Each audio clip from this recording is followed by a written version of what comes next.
네, 오늘 18일째 우리 아름다운 교회 우리 사순절 특세 오신 여러분들을 환영합니다. 우리 옆에 사람하고 인사했으면 좋겠습니다. 당신을 위로하는 소리를 들으세요 라는 말씀 인사하셔. 당신을 위로하는 말씀을 들으십시오. 다른 위로하는 말씀을 들으세요. 네. 네.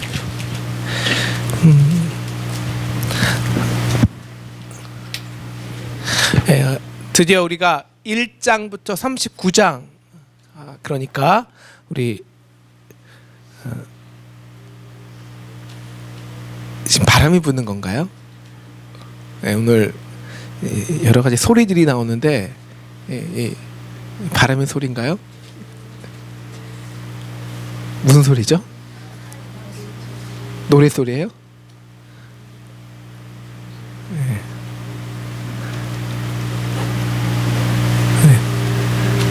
오늘 소리가 주제라 소리에 민감해갖고 제가 1장부터 39장까지는 유다의 멸망에 관한 이야기입니다. 그죠? 유다와 또 유다를 못살게 구는 아주 열방들을 심판하시는 하나님이죠. 하나님은 포도원의 노래를 부르면서 왜 하나님께서 자기가 그렇게 사랑하고 최선을 다한 포도원을 허무실 수밖에 없는지 노래를 하고 슬픈 노래를 하고 계십니다. 그것은 그가 사랑하는 백성이 강포 앞지에 들포도를 맺었기 때문이죠. 그래서 가난한 자들이 과부들이 부르짖고 있기 때문입니다. 그래서 공의 하나님은 열방을 몽둥이로 사용하여서 자기의 포도원을 허무십니다. 아프게 하시고 심판을 하시죠. 이 강포와 앞제에 이 유다 백성들은 하나님께 원망하고 또 부르짖고 회개하고 또 온전한 회개의 부르심으로 하나님께 기도하시죠. 더불어 동시에 열방 아수르의 악함과 강포와 교만이 하늘을 찌릅니다. 하나님께서 바로 그걸 또 이용하셔서 열방을 심판하시고 백성들을 보호하시고 구원하시는 그렇지만 끝까지 심판을 부르시고 공의를 물으시는 하나님을 우리 1장에서 39장에서도 수많은 심판과 그 속에서 또 하나님은 또 상처 당할까봐 또 완전히 절망할까봐 구원을 말하시고 임만을 말하시고 이사야의 줄기에서 나오는 희망을 말하시고 그렇지만 결국 히스기야의 실패와 또 히스기야가 낳은 므낫세를 통해서 유다는 완전히 멸망을 하게 됩니다. 70년에 587년에 바벨론 우리 어제 봤죠? 바벨론에 의해서 멸망을 당하고 이제 유다 백성들은 예루살렘을 완전히 파괴되고 바벨론의 70년간의 포로 생활을 하기 시작합니다. 오늘 40장부터 66장까지는요 바로 요 시대에 이사야가 하나님의 놀라운 위로와 또한 회복과 영광을 본 말씀입니다. 요때입니다. 자, 우리나라가요 36년 동안 일제 지배를 받았습니다. 포로가 되었습니다. 이 사람들 70년인데요. 자, 우리나라 사람들이 이렇게 여러분들 잘 보시면 왜 지식인들이 그렇게 일자의 앞잡이가 되었는지 아십니까? 그들의 지식 때문입니다. 그들의 양심 때문입니다. 왜? 이제 그들의 지식으로는 그들의 지혜의 한계로는 정말 한국이 일본의 지배에서 벗어날 수 있을 거라고는 상상할 수 없었기 때문입니다. 결코 우리나라 지식인들이 윤치호나 이런 지식인들이 그렇기 때문에 가능하고 골민하다가 백성들에게 계속 힘들게 하기보다야 아예 이 세상 요 일제 속에서 쉼을 얻게 하자 이런 나름대로의 타협점으로 일제에 취한 소위 말하면 앞잡이라는 사람들이 많았습니다. 자, 70년이에요. 여러분 70년의 이 포로 생활은요. 그리고 거기는 우리나라 같이 상상을 해보세요. 우리나라 같이 우리나라 땅도 없고요. 완전히 우리나라 땅이 없어졌어요. 우리는 우리나라 땅이라도 있었죠. 예루살렘도 파괴됐어요. 지금 다른 나라에서 잘 살고 있어요. 그런데 희망이라는 것, 소망이라는 것을 할 수 있겠습니까? 여러분 70년 정도 포로 생활하면요, 소망하는 법을 잊어먹습니다. 나에게 소망이 있을 수 있나? 희망이랄 수 있을 수 있나? 바로 그런 근거가 있나? 완전히 없어져 버려요.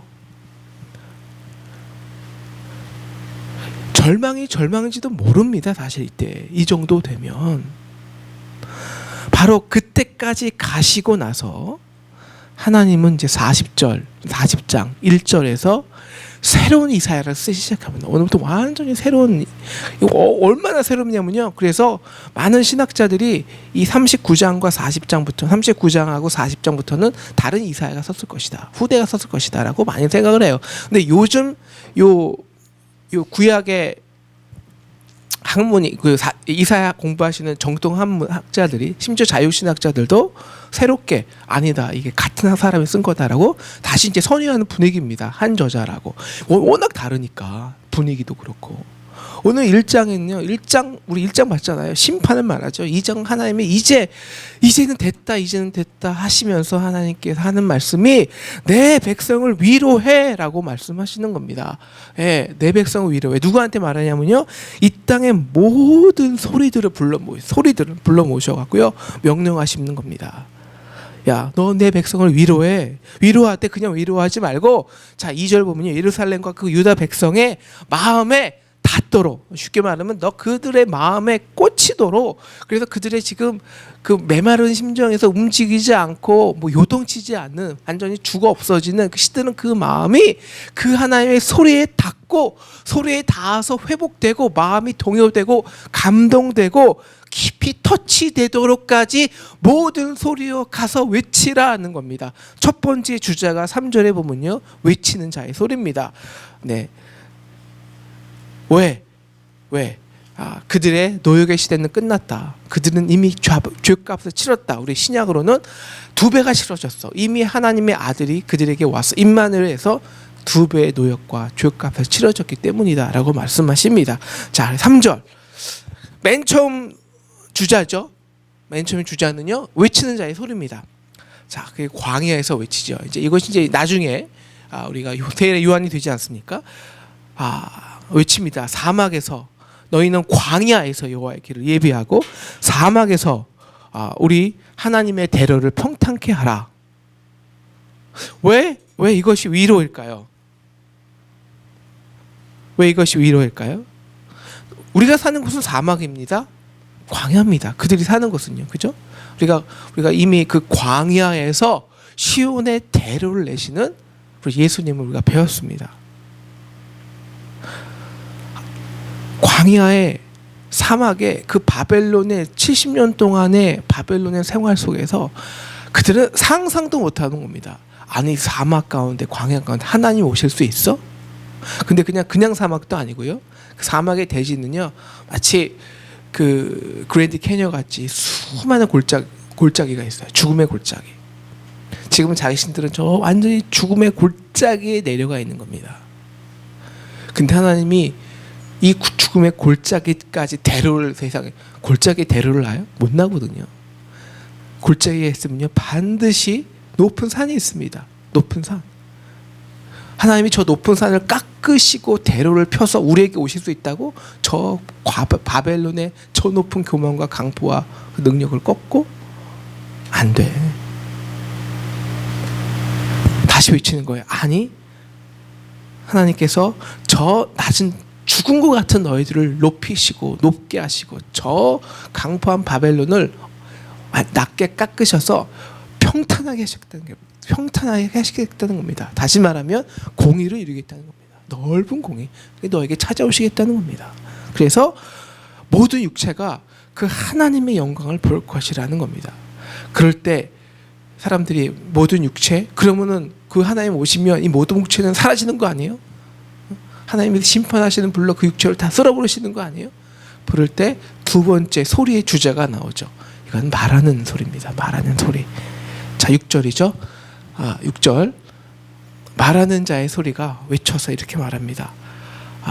이 땅의 모든 육체는 풀이요, 그의 아름다운 꽃과 꽃과 들의 꽃과 같으니. 그 다음도 11절 좀 보여주세요. 자, 그래 모든 사람은 육체야. 모든 인생은 육체야. 다 사라지는 거야. 바벨론도 마찬가지야. 아수르도 마찬가지고, 너희가 보기에 그 견고한 아름다움과 정말 없어지지 않을 부와 영광 때문에 자, 저 바벨론이 정말 망할 수 있을까? 일본이 망할 수 있을까? 아니, 그들도 다 너희 같은 육체야. 시들어 버릴 거야. 7절, 하나님의 호흡이 불면, 기운을 내시면 마르지 않을 수 없는 것이 하나도 없어. 그런데 너희만은 8절, 이 땅의 모든 것이 사라져가는 그 두려움 속에서 너희는 두려워하지 않아도 돼. 왜? 너희 안에는 영원한 것이 있어. 모든 것은 시들어 버리지만, 모든 것은 사라져가지만 너희 안에는 영원한 것이 있어. 그것이 뭐냐?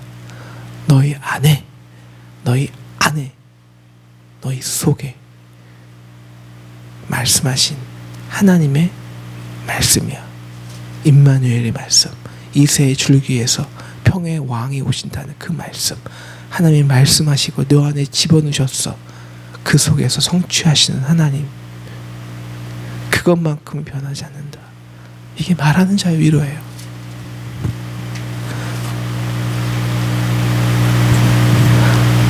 그 다음에 마지막에 이제 아름다운 소식을 시온에 전하는 소리가 마지막에 나옵니다. 9절이죠. 네, 그분이 올 거예요. 온다고 쳐요. 우리에게 말씀하신 거 이루신다고 쳐요. 그게 우리에게 좋은 소식인지 어떻게 보장하죠? 9절, 아름다운 소식을 전하는 자가 이렇게 위로합니다. 그분이 너희로 오시는 것은 심판하러 오시는 게 아니야. 그들이 오시는 거는 단지 그분의 말씀만, 이 구약의 말씀만 이루러 오신 것이 아니야. 왜 그분이 구약의 말씀을, 이미 말씀하신 것을 너에게 이루시겠니? 그분은 딱 하나야. 그분이 너의 목자 되기 위해서야. 너희의 여호와신다. 여호와시라 놀라운 능력이 있지만 그 능력자로 너에게 오시는 게 아니야.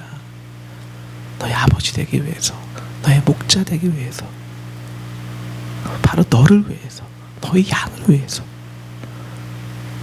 그의 팔로, 어린 양을 팔로 모아 품에 안으시고 인도하시기 위해서야. 자, 이렇게 모든 외치는 자가 그 소리로 백성들을 위로합니다. 근데요, 이 소리가 위로가 아직 안 돼요. 그 백성들의 마음까지 안 닿아요. 그 마음의 깊이를 뚫지 못해요. 왜 그럴까요? 바로 70년, 여러분 하나님께 기도한 제목들이 몇 년 기도한 게 최고예요? 2년? 3년?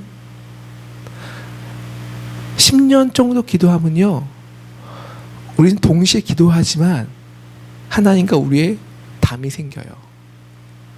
그 어떤 위로도 그 담을 뚫지 못해요. 그래서 이렇게 말하는 거예요, 이 사람들이. 오늘 이 하나님의 위로에 우리 인간들이 두 가지 질문을 합니다. 12절에서 27절까지는요 한 질문에 대한 하나님의 답이에요. 그 질문은 이겁니다. 하나님, 그럼 그렇게 우리를 오시기 원하시고 우리를 구원하시기 원하시면 왜 여기까지 안 오셨습니까? 정말 당신은 저 천하의 바벨론을 심판하고 골짜기를 높이고 저 영어진 망할 것 같지 않은 바벨론도 정말 하나의 풀같이 만드시는 능력이 있으세요? 우린 전혀 못 느끼겠는데요. 70년간 우린 느껴본 적이 없는데요. 경험하지 못하는데요. 이게 백성들의 반응입니다. 안 와닿아요, 마음에. 그래서 하나님께서 말씀하시는 게 12절부터 17절이에요. 이것은요 딱 하나예요. 너희가 누구를 비교하니? 도대체 뭘로 나의 힘과 능력을 비교하려고 그러는데 너희가 나의 힘을 느끼는 기준이 도대체 뭐야? 라는 것입니다. 그래서 하나님은 12절에 인간이 힘과 능력을 판단하는 가장 기본적인 측량의 도구들을 사용하세요. 뭐냐면 뼘이에요. 뼘, 손뼘. 그죠? 그 다음에 되예요. 되가 얼마큼인지 한국말을 번역해서 되가 얼마큼이죠? 1kg인가요? 제가 잘 몰라서 1kg인가요? 한 되가? 예. 예. 땅에 티끌을 되에 담아 본 말씀이요. 되라는 판단 아시죠? 되. 옛날 되. 그 다음에 손저울이에요. 접시저울, 막대저울. 여러분 이게 사실 제일 인간이 많이 쓰는 측량의 도구입니다. 맞아요. 예, 예. 근데 하나님께서 너 그걸로 뭐 재니? 얼굴 재니? 키 재니? 너 되로 뭐 담니? 하루 밥 먹을 쌀 담지. 그게 너희의 측량 기준이지. 너희가 판단 기준이지. 아니, 나는 뼘으로 바닷물을 헤아려 봤다는 겁니다. 뼘으로, 하나님의 뼘으로. 그리고 땅에 티끌을 되로 담아봤어. 내 되의 양이 그거야. 내 기준이 그거야. 그리고 접시 저울로 산들을 담고 나의 판단의 기준은 막대 저울로 엉덩을 달아. 너 무엇을, 내 능력을 네가 뭘 판단하려고 그러는데? 라고 말하는 거죠. 그래서 이제 하나님이 이걸 자체가 오늘 이것만 해도 거의 하루 할 수 있을 것 같아요. 근데 이거를 계속 말씀하시는 겁니다. 그만큼 그들에게 위로가 필요한 거죠. 예, 그만큼 그들은 70년의 인간의 고통 속에서 하나님을 발견할 수 있는 방법이 하나도 없던 겁니다.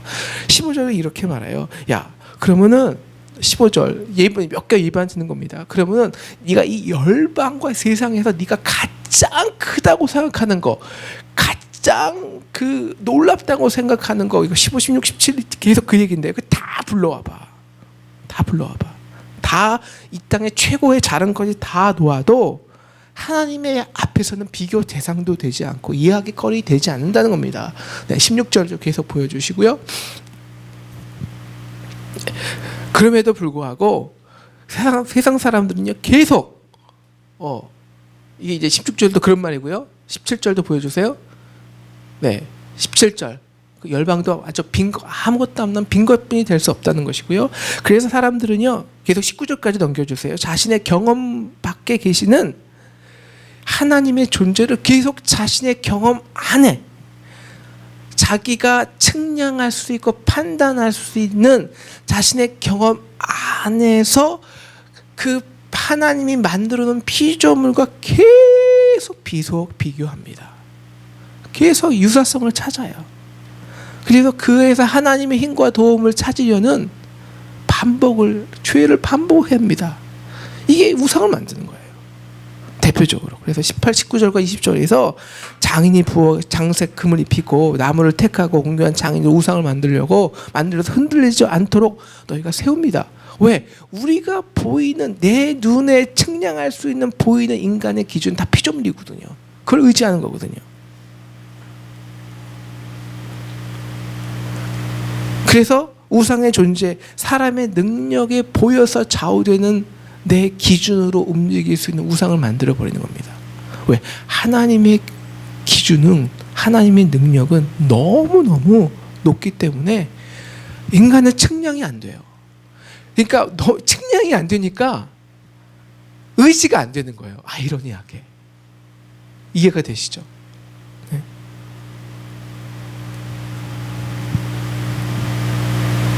왜?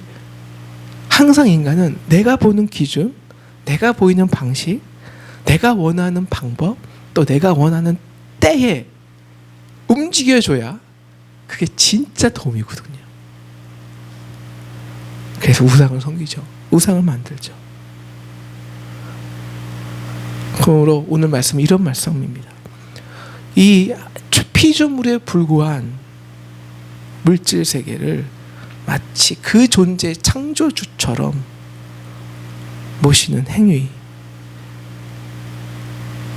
비교할 수 없다는 겁니다.